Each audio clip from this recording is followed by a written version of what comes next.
and welcome to the Norushen Arcane Mage guide.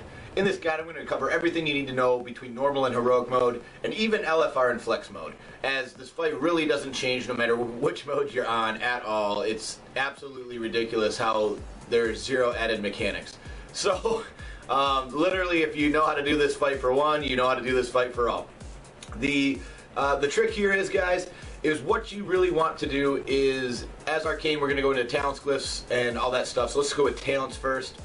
The first thing we want to know about talents is Temporal Shield in this fight is extremely powerful. Remember, because of all of the damage coming out, none of it is fatal damage, okay?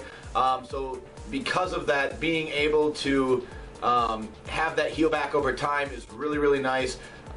It's just really, really good to have. You really, really want Temporal Shield. I've seen people take Ice Barrier, but remember, this is a Zerg fight. This is a fight where we need to do a ton of damage as fast as humanly possible. So saving that global cooldown for a damage spell as opposed to casting Ice Barrier and having that Temporal Shield be almost just as effective as in this fight, really, really nice to have. So I recommend that way.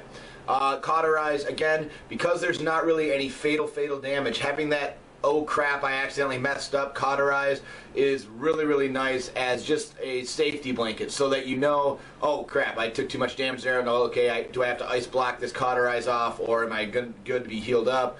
You know, there's a few different scenarios. So taking cauterize in this fight, I think, is personally just the best way to go. I've seen people take the others, but again, I just don't see the necessity for it, as it's a damage fight, right? It's a Zerg fight. You have to kill before they kill you, so that's really the most important thing. Going into your bombs, this is where it gets tricky. Conventional wisdom says living bomb, correct? Because living bomb is a single target bomb, and this is a single target fight. I'll tell you, if you can Nether Tempest this fight correctly, you will do a lot more damage if you can do it correctly. And what I mean by that is because there are plenty of adds, okay? Because of the fact of how many adds there are, being able to Nether Tempest everything gives you just an insane amount of damage coming out. Those little adds, as soon as they spawn, if you can start getting out dots, it's really, really helpful, especially as the fight progresses and more people don't have any corruption, so they're actually, you know, they can do full damage to the boss. You'll find that they'll tunnel more, so those adds that are around the outside, you'll find that your dots will stay up a lot longer on. So if you're looking from a pure scumbag perspective, I would say Nether Tempest will actually net you better overall damage results. But if you're looking at a pure single target, then obviously Living Bomb is going to be where it's at. But remember, if you're not in the first group of people going down, you know, having the ability to dot all those dots, because the adds take full damage. Now they don't last very long, which is where your checks and balances system comes in. But the bigger ones, the bigger adds do take, you know, they do take a second to get down. But again, there's not ever more than 3 of them up, really, so you can living bomb them all if you want. It's really up to you, however you want to play that. Those are just the pros and cons of each of the dots there. Is Nether Tempest, if you really can squeeze out a lot of add damage and you're very, very quick with, you know, applying dots to different enemies, and you will actually see a little bit of a net DPS increase. But if you're just going solely single target damage, then obviously Living Bomb is where it's at. Glyph-wise, what do we want? Want double blink. The reason we want double blink, especially when you're down below in the Shadow Realm, or whatever the heck you want to call it, being able to blink from add to add is huge, just so that you can start getting dots and damage up on those adds, so you can get back out into the main realm as quickly as possible.